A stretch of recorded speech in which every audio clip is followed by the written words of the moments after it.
in this video we'll convert a decimal number to a binary number using recursion.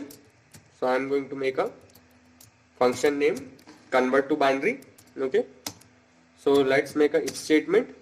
If n is greater than 1, okay, let's call convertToBinary.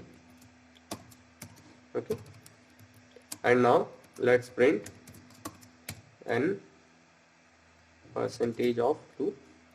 Okay, we will make it n equals. Okay, so now let's make a decimal number variable. So let's assign the value as 47. So I'm going to call convertToBinary. Let's put the argument as decimal. Okay, I'm going to print, let's say, is a binary equivalent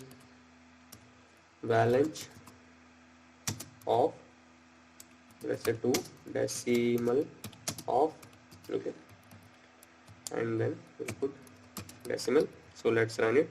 So you can see 101111 is a binary equivalent to decimal of 47. So let's put here 100.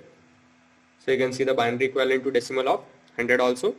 So this program works only for whole numbers. It doesn't work for real numbers having fractional values such as 36.6 or 9.63 and so on.